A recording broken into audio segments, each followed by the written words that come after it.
Kapan pasien dilakukan pemasangan pesarium, Iya. kapan dilakukan tindakan operasi.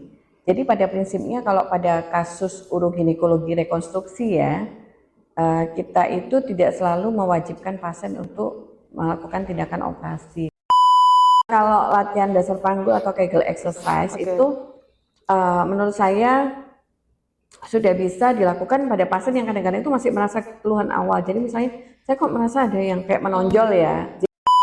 Kegel exercise sesegera mungkin setelah persalinan itu ternyata akan membantu mengembalikan kekuatan otot dasar panggul lebih cepat dan lebih baik dibandingkan dengan kalau tidak melakukan atau menunda melakukan.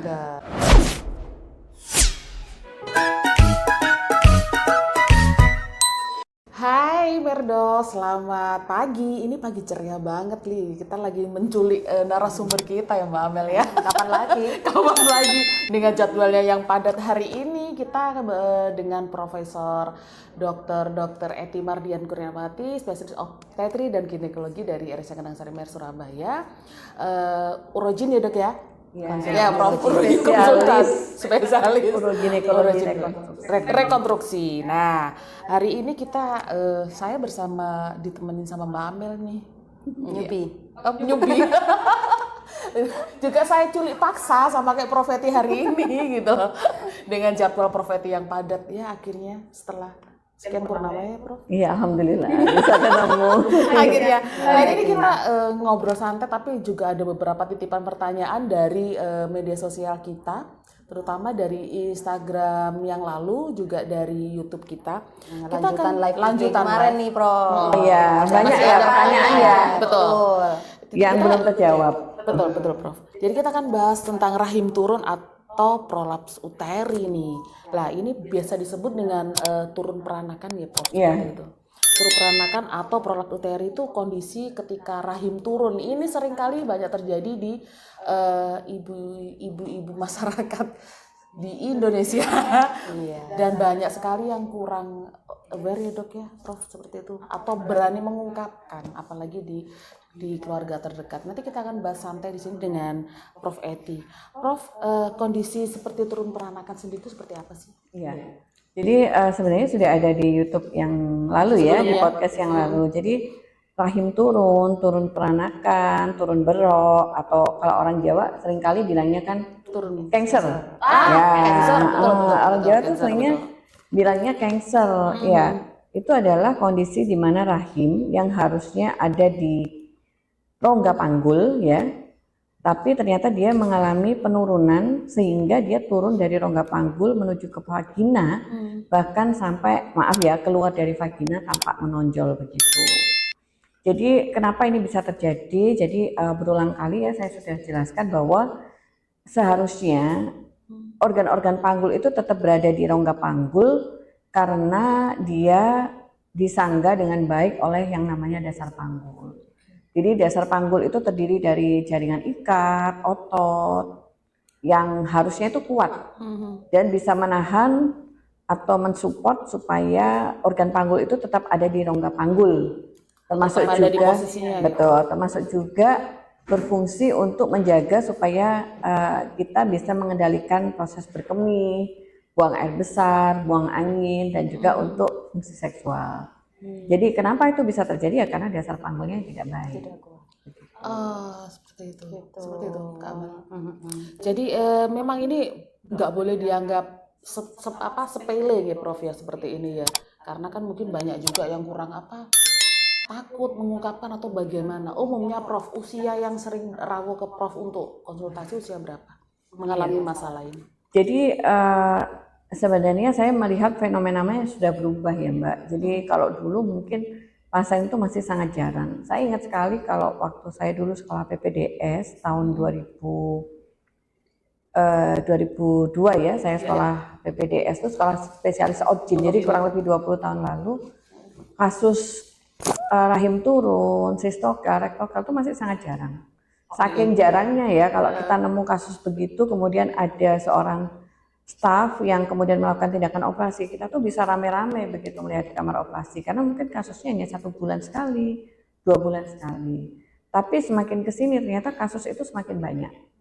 Nah itu memang masih perlu diteliti ya. Semakin banyak itu apakah karena dulu itu pasien nggak aware tadi seperti yang dibilang sama Mbak Ina, atau sebenarnya kasusnya yang memang tambah banyak. Karena kan sekarang ini era media sosial ya. Kalau dulu mungkin orang perempuan menganggap bahwa rahim turun tuh biasa gitu. Terus nggak usah diapa-apain deh. Terus bisa apain Karena anaknya sudah banyak ya gitu, bisa sudah seperti itu. usia ya wajar gitu ya. Tapi sekarang dengan era media sosial di mana orang tuh baca tuh mudah. Bahkan beberapa pasien tuh datang ke saya tuh karena melihat YouTube saya yang ada di RSI Amer itu ya, channelnya RSI Amer.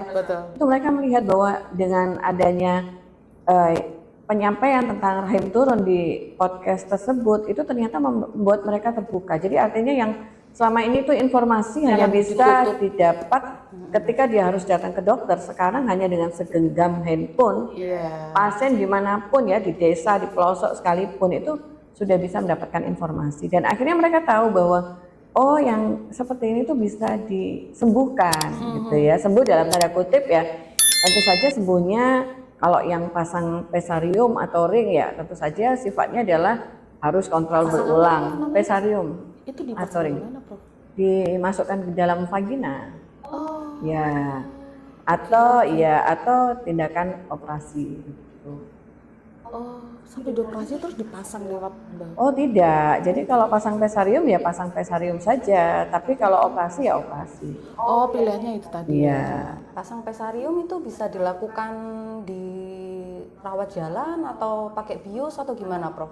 Kalau pasang pesarium itu cukup dirawat jalan saja sih, prosesnya tidak lama. Dan kadang-kadang ini menimbulkan pertanyaan ya pasien. Jadi kadang tuh mereka takut, aduh nanti ini perlu pembiusan kah, harus masuk kamar operasi juga kah. Jadi kalau pasang pesarium sebenarnya tindakannya bisa poliklinis ya, rawat jalan. Nah ini kekhawatiran dan keluhan-keluhan ini, misalnya ada keluhan seperti ini tidak perlu untuk takut ya.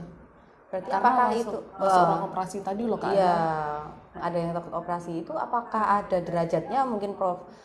Kapan harus operasi? Iya, pakai pesarium atau yang seperti apa harus dioperasi mungkin Prof? Ya, jadi kapan pasien dilakukan pemasangan pesarium, kapan dilakukan tindakan operasi. Jadi pada prinsipnya kalau pada kasus uroginekologi rekonstruksi ya, kita itu tidak selalu mewajibkan pasien untuk melakukan tindakan operasi karena kasus-kasus di kami itu adalah kasus yang bukan mengancam nyawa. Jadi beda misalnya dengan kasus kanker serviks, kanker payudara begitu ya.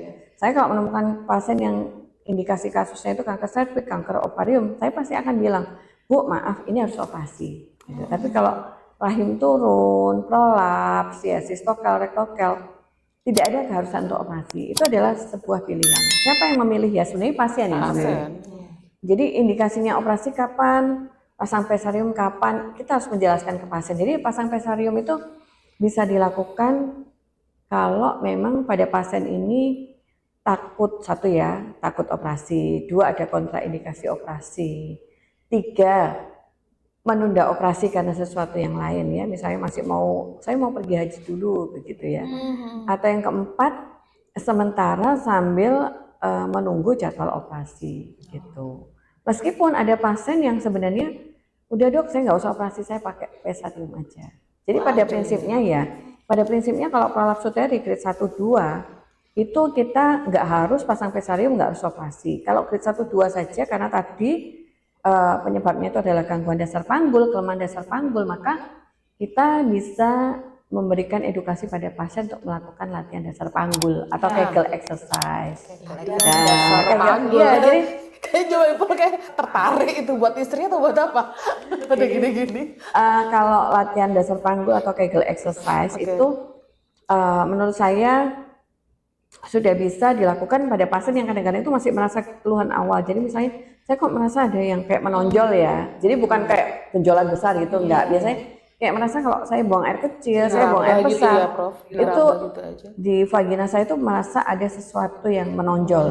Dan biasanya pada saat pemeriksaan memang kita temukan ada sesuatu yang turun, entah itu kandung kemih, entah itu rahim atau rektum, yang derajatnya memang kalau masih sedikit teraba begitu biasanya grade 1-2. Jadi batasnya itu ada selaput darah. Bekas selaput darah itu kalau dia menonjolnya masih di atas selaput darah sedikit, pas selaput darah atau keluar sedikit dari selaput darah itu biasanya masih grade 2. Dan kalau masih grade 1 2 kita tidak harus menyuruh pasien operasi karena ya tidak harus operasi, tidak harus spesialium karena kadang-kadang dengan melakukan Kegel exercise yang benar itu biasanya akan kembali naik ya.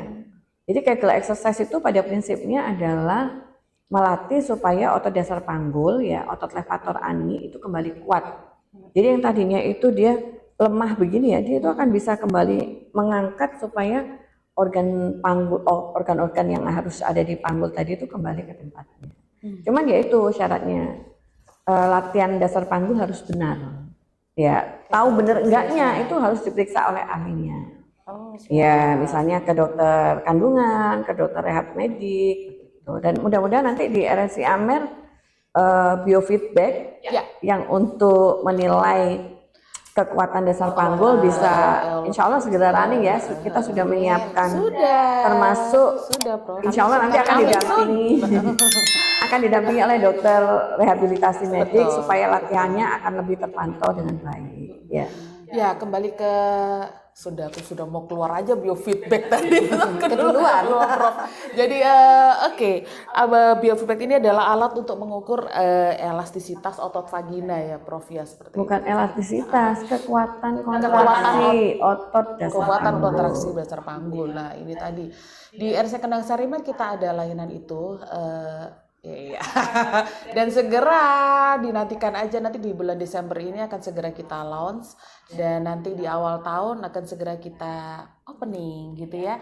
Nah ini layanan biofeedback ini adalah umumnya untuk ibu-ibu pasca persalinan normal gitu. Jadi kalau tentang Kegel exercise dulu ya, kita back to basic dulu tentang Kegel exercise ya. Kegel exercise itu siapa sih yang harus melakukan? Sebenarnya semua perempuan. Sejak belum menikah pun sebaiknya sudah melakukan ya. Tentu saja kita nggak bisa mengukur dengan benar ya, karena kalau kita mau memastikan bahwa itu melakukannya dengan baik kan, at least manual tangan saya misalnya itu masuk ke dalam vagina memastikan bahwa pasien ini sudah bisa kuat atau tidak gitu. Melakukan kontraksi otot dasar panggul dengan baik. Jadi kalau tangan saya terasa terangkat atau bahkan terjepit oleh vagina, berarti latihannya sudah benar ya.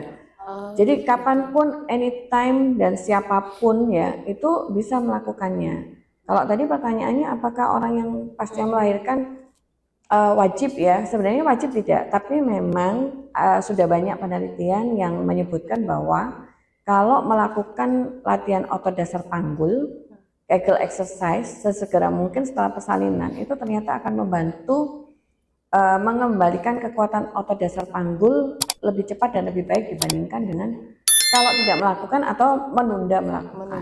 Sesegera. Jadi karena itu kenapa sih kok ada istilah masa nifas ya? Karena ternyata memang pada masa nifas itu adalah masa di mana proses-proses pengembalian organ reproduksi baik dari sisi ukuran maupun fungsi itu berjalan dengan baik dan momen itu harus kita manfaatkan. Jadi begitu pasien setelah melahirkan sudah merasa jahitannya tidak sakit, tidak nyeri, sebaiknya segera memulai untuk latihan Kegel exercise. Masa nifas tadi loh. Jadi setelah melahirkan jadi ini biar nggak lompat-lompat ya pertanyaannya. Kita kembali lagi. Tadi kan grade 1 dan 2 diapakan? Kegel exercise. Kan kemudian tanya Kegel exercise itu apa? Apakah harus dilakukan pada pasien setelah melahirkan? Nah, sekarang kita luruskan lagi. Kalau sekarang bahasnya tentang Kegel exercise, ya kita bisa melakukan itu untuk pencegahan kalau itu dilakukan pada pasien yang setelah melahirkan. Kalau itu dilakukan untuk pasien yang sudah mengalami gangguan dasar panggul, prolaps pada grade 1 2 ya, itu untuk pengobatan. Nah, sekarang kembali ke pengobatan lagi. Kalau grade 3 4 baru tadi itu bisa pasang vesarium atau tindakan operasi. Begitu. Ada tahapannya. Ada tahapannya tadi itu. Ada pertanyaan nggak? Kalau kembali lagi ke seperti yang tadi disampaikan Bu Dina itu Prof, ada seperti resikonya pada pasien-pasien yang pasca persalinan normal, atau adakah Prof pengalaman pasiennya Prof Eti nih di rawat jalan atau di rawat inap itu dengan kegiatan atau profesi apa biasanya Prof yang beresiko untuk mengalami prolaps uteri ini mungkin? Ya, rahim turun tuh sebenarnya kan tadi ya gangguan dasar panggul karena kelemahan dasar panggul ya. Kelemahan, kenapa kok bisa terjadi kelemahan? Faktor resikonya banyak. Yang pertama genetik ya. Jadi genetik itu artinya mungkin kalau ibunya dulu begitu mungkin anaknya iya. Kemudian kalau kakaknya begitu ya mungkin iya, adiknya iya. Kemudian yang kedua adalah kehamilan. Jadi kehamilan itu sendiri itu juga menjadi faktor resiko karena dasar panggul itu fungsinya menyangga. Kita bayangkan ketika rahim itu membesar pada saat kehamilan yang tadinya mungkin beratnya ya hanya sebesar buah alpukat kecil begitu ya. Tapi ketika diisi bayi dia sampai harus membesar begitu, yang beratnya totally mungkin bisa sampai ya berapa ya, bayinya 3 kilo, ketuban ya mungkin sampai 6 kiloan ya. Bisa dibayangkan bagaimana dasar panggul itu harus berjuang sekuat tenaga untuk menopang itu, dan kalau itu terjadi berulang-ulang maka lama-lama lelah kan. Dan kalau sudah lelah maka akan lemah. Prinsipnya seperti itu. Jadi kehamilan, kemudian yang kedua itu adalah persalinan. Kenapa persalinan kok bisa membuat dasar panggul mengalami kerusakan, gangguan, kelemahan? Ya karena pada saat persalinan kita bisa bayangkan dasar panggul terutama yang terletak di daerah vagina ya, termasuk fascia endopelvic yang merupakan jaringan ikat pada vagina yang menjaga supaya kandung kemih tetap berada pada tempatnya dan rektum tetap berada pada tempatnya itu, dan juga otot levator ani pada saat proses persalinan. Jadi maaf, yang vagina yang tadinya ukurannya itu 3,3 cm itu harus melar sampai mungkin 9,5 sampai 10 cm ya, jadi 3 kali lipatnya. Akibatnya apa ya, bayangkan saja kayak balon ditiup. Balon tuh kalau ditiup kan bisa membesar ya, tapi ketika anginnya dibuang apa yang terjadi? Ya, balik tapi lempir ya. Kalau saya bilangnya itu lempir gitu lah, itu sama seperti itu. Jadi karena itu supaya kembali seperti semula ya, tadi seperti yang dibilang Mbak Amel, latihan harus segera momentumnya diambil, latihan supaya otot-otot dasar panggulnya itu kembali kuat. Tahapannya itu tadi, jadi kalau ini itu tadi ada ya harus latihan, jangan ditunda, maksudnya sampai kenapa ada masa nifas tadi yang disampaikan Prof tadi seperti itu ya, sesegera mungkin seperti itu. Kemudian faktor risiko lain itu adalah penyakit kronis yang menyebabkan peningkatan tekanan intraabdominal ya, tekanan perut, misalnya batuk, bersin. Sama batuk, bersin itu kan juga menyebabkan dasar panggul itu harus menjaga kan, iya. Akhirnya lama-lama kan dia juga mengalami kelemahan ya, termasuk konstipasi ya. Jadi buang air besarnya susah sampai harus ngeden banget. Jadi kurang lebih ya macam-macam itu sih yang bisa menyebabkan, termasuk kegemukan juga sih, kegemukan ya, obesitas. Oke, obesitas bisa, jadi jangan gemuk-gemuk. Oke, kita lanjut ke pertanyaan Ge. Ada pertanyaan nih, Prof, sebelumnya. Rahim turun apakah sama dengan kandung kemih turun sih, Prof? Dan apakah bisa menggunakan obat herbal? Kemarin ini yang pertanyaan sering tanya. Nah, ini sering tanya karena males takut ke dokter. Nah, atau malu. Jadi rahim turun itu beda dengan kandung kemih turun. Ini sepertinya mungkin pasien ini sudah pernah periksa ya ke dokter ya. Jadi ada organ panggul ya. Organ panggul itu ada 3 kan. Yang bagian anterior itu depan itu kandung kemih. Kemudian yang tengah itu adalah rahim. Kemudian yang belakang itu adalah rektum. Jadi masing-masing itu disupport oleh dasar panggul yang punya spesifitas berbeda. Jadi kalau kandung kemih itu yang menjaga adalah fascia endopelvic atau jaringan ikat yang disebut sebagai fascia vesicovagina. Kemudian kalau yang uterus yang menjaga itu adalah ligamentum, jaringan ikat yang namanya ligamentum sacrouterina atau cardinal. Kemudian yang belakang, dinding belakang rektum itu yang menjaga adalah fascia rectovaginalis. Jadi apakah vesikokel itu sama dengan prolaps uteri? Beda. Kalau kandung kemih turun itu artinya yang mengalami kelemahan adalah fascia endopelvic yang menjaga bagian anterior, yaitu fascia vesicovaginalis ya. Kalau rahimnya yang turun, yang mengalami kelemahan itu adalah ligamentum sacrouterina atau cardinalis. Jadi ketepatan mendiagnosis ini sangat penting. Kenapa? Jangan sampai kalau pasien ini ternyata yang turun itu adalah kandung kemihnya saja dalam tanda kutip. Nanti ternyata diangkat rahimnya, bahkan angkat rahimnya lewat perut, ya.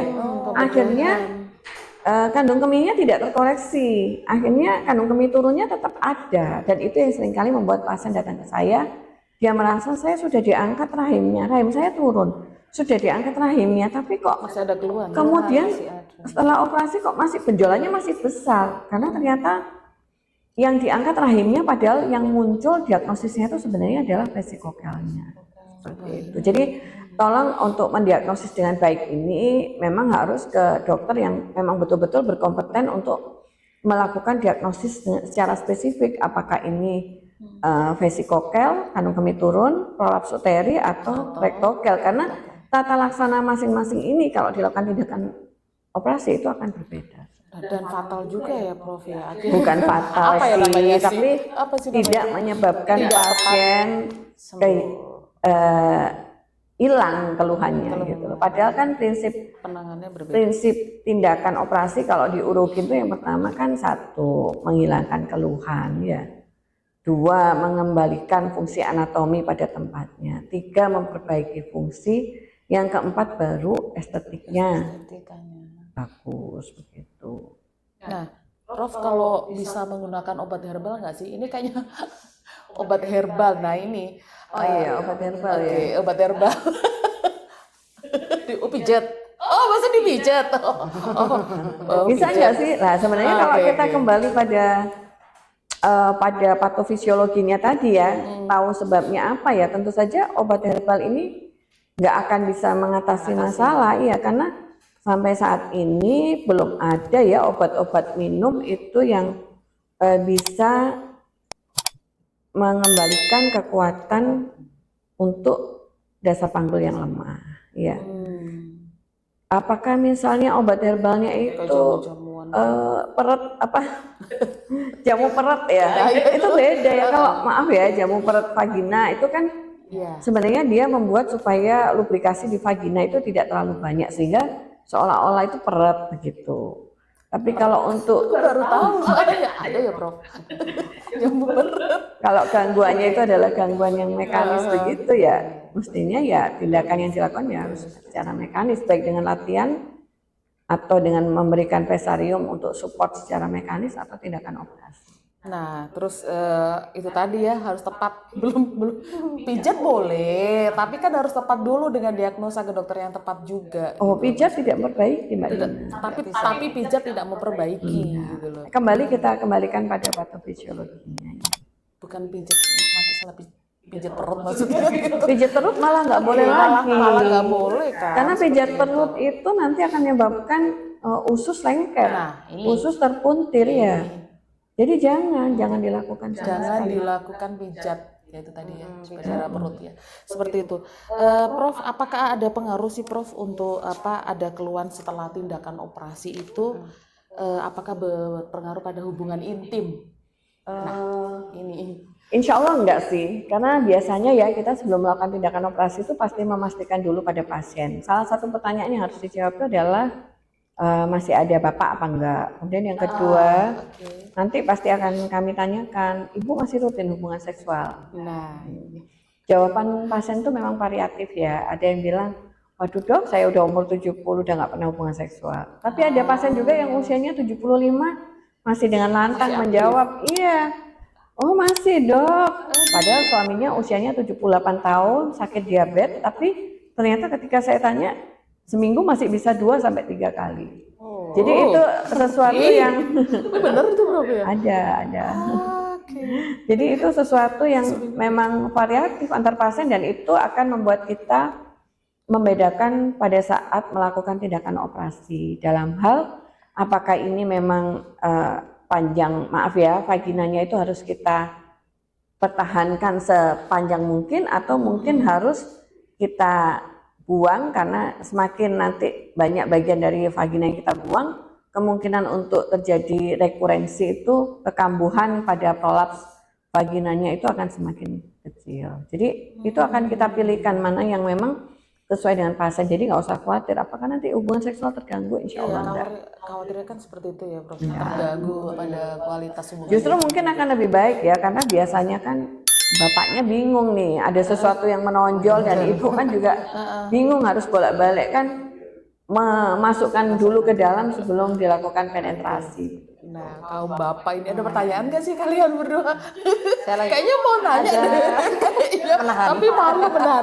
Ini kan santai, nggak apa-apa tanya-tanya aja sama Prof misal Mauna untuk di sini. pemulihannya pasca operasi ini Prof, berapa lama sih Prof? Jadi ini yang perlu dicatat ya, kalau kasusnya itu adalah prolaps dasar panggul ya, prolaps organ panggul, baik itu prolaps rahim, vesikokel maupun rektokel. Pilihan yang paling utama itu sebenarnya adalah tindakan operasi lewat vagina, tidak buka perut. Jadi pasien harus pinter nih, kalau ternyata pakai buka perut itu nanti tidak akan presisi gitu loh. Bahkan kalau operasi lewat perut itu kan kadang-kadang nyeri ya kayak orang sesar begitu lah. Sedangkan kalau operasi lewat vagina, insya Allah nyerinya itu sangat minimal. Bahkan pasien tuh sering kali bilang, aduh kok nggak ngerasa apa-apa ya dok, habis operasi gitu kalau saya visitnya besok gitu, alhamdulillah dok saya nggak ngerasa sakit sama sekali ya. Jadi rasa nyerinya itu akan lebih sedikit. Kemudian kapan pemulihannya? Biasanya pasien ini nggak perlu lama-lama di rumah sakit juga ya, karena kita nggak bingung nih kalau pasien pasca operasi lewat perut, karena itu kan harus memanipulasi, maaf ya bukan memanipulasi tapi kan kadang bersinggungan dengan daerah usus ya, jadi kita harus evaluasi pasiennya kentutnya bagaimana, ada kembung apa tidak. Sedangkan kalau lewat vagina kan bersentuhan dengan usus itu sangat minimal sekali, karena yang kita eksplorasi itu hanya di daerah vagina ya.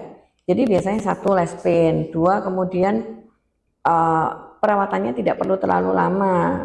Jadi biasanya pasien hari ini operasi ya, besok lusa begitu sudah bisa kita pulangkan dengan catatan bahwa fungsi berkemihnya itu sudah baik. Jadi biasanya nanti pasien akan kita ukur setelah pelepasan kateter ya, pada operasi hari kedua itu kita ukur nih fungsi berkemihnya baik enggak. Caranya adalah dengan mengukur sisa air kemih yang ada di kandung kemih. Jadi kalau sisanya di bawah 100 cc biasanya sudah bisa kita pulangkan. Dan pasien biasanya seneng ya, pulang tuh nggak kayak habis operasi, jalan tuh ya biasa gitu. Cepat berarti pemulihannya ya Prof? Insya Allah, Bismillah, mudah-mudahan baik semua yang operasi. Gitu. Ingin tanya banyak gitu loh. Ada pertanyaan nggak lagi? Enggak, masih lama? Oke. Bapak-bapak gini aja. Sebentar masih lama nggak ini Prof ini harus kembali juga ke fakultas nih Prof. Iya sebentar, satu pertanyaan lagi. Prof ada benjolan, saya ada benjolan di lubang misfi. Nggak sakit sih, tapi kalau BAB seperti menutupi bagian misfinya, apakah itu rahim turun Prof? Sepertinya mungkin gejalanya khas ya untuk prolaps organ panggul. Jadi saya tidak bisa memastikan itu yang turun apakah kandung kemihnya, apakah rahimnya atau rektumnya. Karena untuk mengetahui itu yang turun apa, itu harus dilakukan pemeriksaan. Dan nanti kita lihat dengan sistem pengukuran yang namanya POPQ ya. Jadi pasien kita suruh ngeden, POPQ itu ada ukuran-ukurannya. Jadi kalau misalnya kita lihat yang bagian anterior, yang bagian depan tuh menonjolnya seberapa, turun enggak gitu ya. Bagian tengah, mulut rahimnya, serviknya kita lihat nih pada saat ngeden turun apa enggak. Begitu juga dinding belakang vaginanya pada saat ngeden itu ada tonjolan enggak. Lah baru dari pemeriksaan itu kita bisa memastikan yang turun itu apakah kandung kemih, rahim atau rektum. Tetap dengan pemeriksaan dulu ya. Enggak apa-apa periksa aja, tapi tentu saja pemeriksaannya harus pada dokter yang berkompeten. Iya. Ada pertanyaan lagi nggak? Nggak ada sementara. Nggak ada sebentar. Nggak ada. Kembali ke layanan dari RSC Kendang Sari Bar Surabaya. Jadi nanti ada beberapa promo tentang biofeedback untuk pasien-pasien RSC Kendang Sari Bar Surabaya. Nanti ada ya atau biasa disebut dengan senam Kegel dan gitu ya Prof ya. Tapi ini dengan menggunakan alat ya tadi biofeedback tadi itu. Nah, nantikan juga segera secepatnya lengkaplah segera secepatnya nanti akan kita segera launch di bulan Desember ini dan ada promo-promonya nanti bersama dengan dokter yang kompeten di bidangnya tadi itu yaitu dengan dokter obsesi dan ginekologi yang subspesialisnya adalah urologi rekonstruksi gitu ya Prof ya seperti itu. Ginekologi, rekonstruksi, estetika. Nah ini ada estetika terakhir itu karena apa? Dibuat cantik juga bisa ya ini pakarnya di situ. Prof sebelum masih ada waktu ya Mas? Oh masih ada, sudah. Oke. Sebelum kita kita closing ya? Ya boleh. Kita closing dengan Prof Eti di sini nanti closing baik. Saran-saran untuk wanita-wanita untuk cantik atas sampai bawah. Silakan Prof. Ya, baik, terima kasih Mbak Dina, Mbak Amel. Jadi karena pekerjaan saya berkutat di daerah Dasar Panggul ya, tentu saja kalau saya disuruh take home message nih selalu save your pelvic floor ya. Jadi amankan dan jaga dasar panggul kita. Caranya bagaimana? Ya caranya dengan satu itu tadi melakukan pencegahan kerusakan dan kelemahan dasar panggul sejak dari awal dengan cara mengenali faktor risiko. Jadi kalau kita kira-kira bisa menghindarkan faktor risiko itu, insya Allah dasar panggul kita akan baik. Kenapa? Karena dasar panggul itu aset ya buat seorang perempuan. Jadi baik untuk support supaya tidak terjadi sesuatu yang turun, kemudian juga untuk mempertahankan fungsi berkemih biar nggak beser-beser terus, kemudian juga untuk menahan buang air besar, buang angin biar nggak sambil jalan tiba-tiba dut begitu, karena seringkali ada pasien dengan keluhan begitu dan juga seksual. Jadi mudah-mudahan dengan pengetahuan yang baik maka kita juga semakin tahu cara untuk menjaga dasar panggul, termasuk salah satunya yang tadi paling mudah itu adalah dengan latihan dasar panggul atau Kegel exercise. Lengkap. Latihan Kegel exercise ini seneng deh bapak-bapak itu kalau sudah latihan Kegel seneng deh kayaknya gitu ya Prof ya. Ya, udah selesai nih Merspace kita hari ini. Kita akan jumpa lagi bersama dengan nanti kita culik lagi ya pakar-pakar dokter-dokter kita yang pakar di bidangnya dengan di RC Kendang Seri Mer Surabaya. Nanti next time kita main-main di fakultas ya Prof, boleh ya? Kita rencananya pengen main ke sana gitu loh. Nanti kita lihat ruangannya Prof Eti seperti apa di sana. Oke, sampai jumpa di Merspace kita selanjutnya bersama saya Dina dan rekan saya Amel dan Prof Eti. Sampai jumpa. Nanti kita culik lagi tapi di Fakultas Vokasi ya kita culiknya. Oke, makasih banyak. Selamat pagi. Assalamualaikum. Waalaikumsalam.